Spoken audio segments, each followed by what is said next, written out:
Hi, everybody. Dr. Friedman here. It's Thursday and it's the end of week 2. So, this is day 4 of our journey through games as storytelling. Today, we had our first virtual guest, Miss Tiffany Leigh, who's been a friend of mine for a good long time and has become a much closer friend during the pandemic.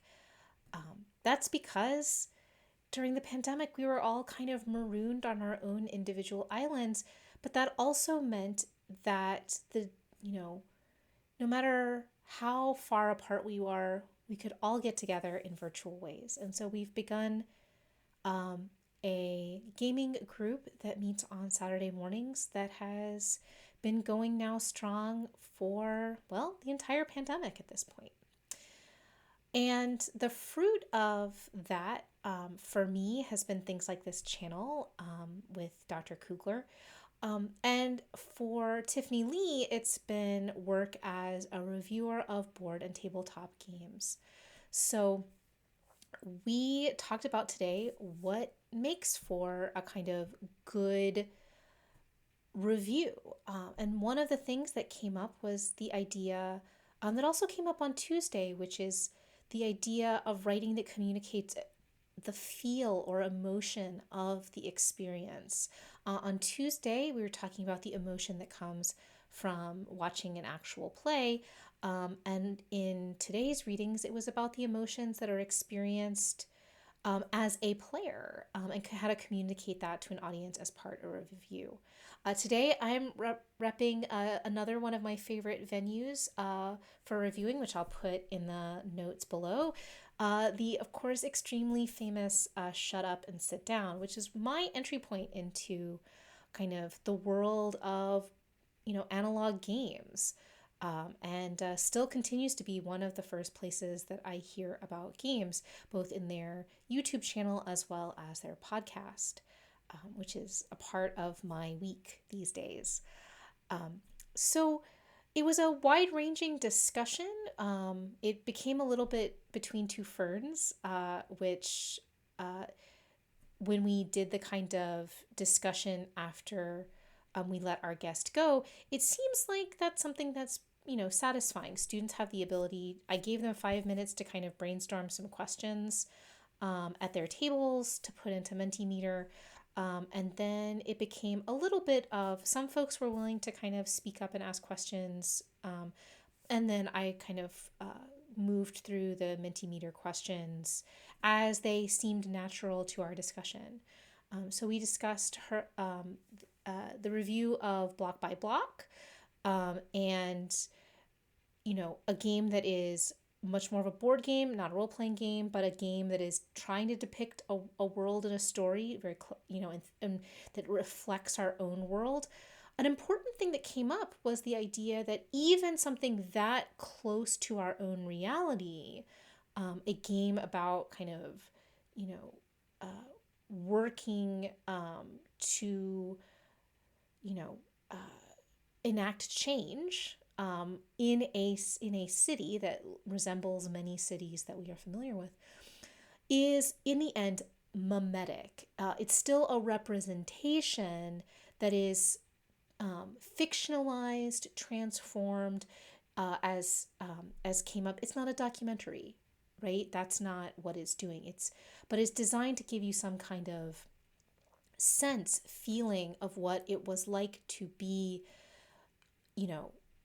in Seattle, which is kind of the touchstone of the origin of the game, or in the review, thinking about how this continues to connect to other moments of resistance, like the Black Lives Matter protests, which were the space in which the game was, play tested by Tiffany Leigh as a reviewer.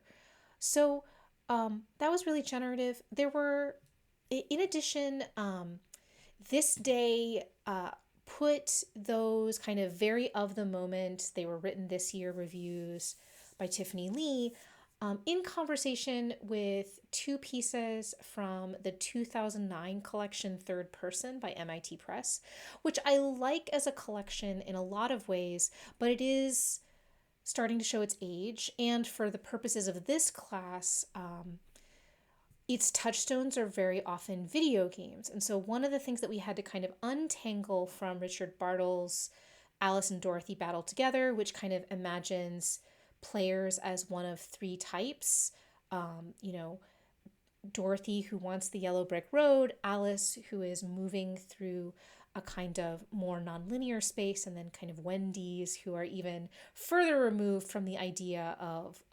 linearity or say purpose. And then Ken Rolston's My Story Never Ends. The challenge is because those pieces are primarily rooted in the constraints of video game development. It was a little bit difficult for some students to think about how even more options are possible in the tabletop space, right? Because I started using in conversation with one student after class the notion of bubbles. So it's not always useful to think about linearity, although we'll talk about that more next week in terms of branching path narratives, twine, and kind of the earlier versions of those kinds of nonlinear narratives. It sometimes is useful once you're starting to think about players moving through options and you're not just talking about, as one student referred to, Mario, right? Like do this, do this, do this. Oh, the princess is in another castle. But to think about bubbles. And so bubbles are the kind of sphere of possibility that is made by a particular game. And so even the largest computer-based open world, you'll hit a bubble at some point. You'll hit a boundary that you can't go past, right? Like the code will not allow you. Now, there's what I did not say to this student because that was overly complex, but I will note here is, of course, like that bubble can get expanded and transformed in all kinds of ways by, user mods, but that's beyond the scope of the current discussion. The point is that you would have to transform the code, and most players don't or can't. Meanwhile, and everything that you include in a computer-based, storytelling or role-playing game or narrative game has been coded in. If it involves voice actors, those actors need to be given scripts and recorded and directed, and all of that is costly, and also time is finite. So you can have the illusion of an infinite world of infinite possibility, especially the bigger the budget is. But there are options that a human can imagine that aren't imagined by whatever game you're playing in the computer space.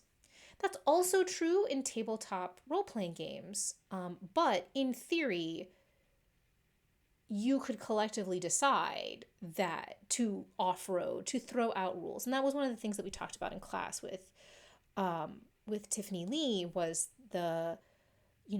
when do you throw out rules? How do you throw out rules? How does that all work?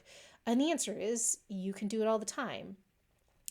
And that's part of, session zeros, that notion of not just talking about, our boundaries on the first time that we sit down to play a role-playing game, but also what we're hoping for out of this particular game. And, what's the kind of story that we're hoping to tell today? So I'm suspecting that this will continue to be a question because I'm hearing more and more from students, in different kinds of venues about safety tools. I'm so glad that I brought up safety tools the first week and made the link available for students to explore on their own time and at their own pace, because I think it's going to come up. I suspect there may be a question for Amy about the kinds of safety tools that she's experienced, or if she even knows them by that name. It might be a strategy that she, if we describe it, she might be familiar with. Well, I'm jumping ahead of myself. We're not there yet. That was a lot of our conversation today was thinking in those kinds of questions about like what does review take on in those kinds of ways. And then we kind of transitioned into Brindlewood Bay by Jason Cordova, which is an amazing game. It's the game that brought Tiffany back into, kind of a storyteller role after, a long hiatus from running role-playing games. And also was the game that we played together as our first true role-playing game in our remote group. So it was really useful to kind of talk about, what was that like? How much prep do you need to do? And I think that it encouraged a lot of students because students can contract to do a certain number of tasks across the semester. And for the students who are totally new, learning how to run a game for their friends and writing about it is totally a set of tasks that can be get done for course credit. I told my more experienced DMs, I was like, you have to be doing something new for you, like running a new system or running with a particular kind of audience in mind that you've not done before in order to do the same kind of thing. But we'll see how that all goes. But I suspect that there are some folks that are going to end up running Brindlewood Bay. If you're not familiar with it, it is a cozy role-playing game. It's often described as Murder, She Wrote meets Call of Cthulhu. So it starts out as a kind of episodic. It's built on Powers by the Apocalypse's engine. It starts with a kind of mystery of the week sort of format, building slowly into a kind of creepy, overarching, X-Files-esque, Cthulhu-esque sort of secret society revelation of the engines that fuel all of the strange goings on in Brindlewood Bay. I love this game. It was super fun to play. My MoMA Metacore jewelry collecting, always dressed in Met Gala gear character was super fun to play. So highly recommend it. I suspect that we may end up playing it in class in the middle of the semester, which is the kind of weeks where the students get to kind of decide, are we going to play stuff? Are we going to watch stuff? Are we going to read stuff? As we kind of explore and move forward. I'm excited to see what sparks, but definitely there were a lot of positive reactions and curiosities about Brindlewood Bay in particular, which is super lovely. So this was also an experiment of our active learning classroom, which is a decentered classroom. I think I've described this before. Students are not seated facing one way. They're kind of facing all over. There's monitors on each of the walls, and then there's one camera that gets a kind of view, panopticon kind of view of the room that's been put into place during the pandemic. The whole room is wired for sound as well. And so this was the first time we were having a virtual guest where we were live and they were, kind of a floating head. So seems to have worked. Students responded well to it. And so it seems like for our future virtual guests, and also virtual guests as an idea, the students really dug. So I'm so glad for the folks who have agreed to come and join us. And hopefully those will all go without a hitch as well. Fingers crossed. It is a little strange. I think next time, and this is just me pedagogically riffing, so if you want to fast forward, feel free. What I think I will do next time is log in with my official account on the kind of big screen and log in on a personal account on my computer, so that our guest, at least some of the time, has a face that's pretty close up that they can kind of see reacting. Because I don't know that I'm going to move around the room a whole lot, but what I ended up doing was standing where the camera would be pointing and being like the over emoting. Like it was kind of like, playing to the back of the house. And I think that's even weirder than me being behind the podium for a lot of the class. So, stay tuned. We are still tweaking technology in that way. What that also will mean is because we're doing things through Zoom, we will be able to have our now that we know that it works, we can have our students who are unable to attend in person, kind of dial in. So far, these recap videos have been seen as sufficient by students, but if students want us to, fire up the Zoom, we can do so. We now know that that works, which is lovely. Finally, coming up due tomorrow is the draft of student contracts. That is something that's, I'm going to take a look at on Monday. So, real talk. I gave them a deadline because of the end of the day on Friday because I want them to have a weekend. But if their labor means that it's better for them to work over the weekend, then it's fine as long as I can see it by start of work on Monday. And that's the kind of, real talk transparency discussion we had at the end of class, which is they're all adults. I have a pretty strong amount of latitude because we're trying to build trust here. And I hope that it doesn't bite me in the ass. And the reality is that it rarely does. So I was very candid with students. Somebody brought up the example of you have to document the funeral of your grandparent if they died. I'm like, 2 of my grandparents died while I was in grad school. So I'm very sympathetic to it. And also, if someone ever lied to me about that specific thing, I would probably feel really betrayed. So this is my note to say, as I said in class, I'm asking students to trust me with, a grading style and a teaching style and teaching content that's new to them and can be a little scary. And so I'm asking them to trust me, and in turn, I trust them to do the very best that they can to stay healthy, to take responsibility, to work with me so that we can all do the very best we can in the middle of a freaking pandemic. So that's all there is to say about that. This was such a great week, just such a great week. And I'm looking forward to next week.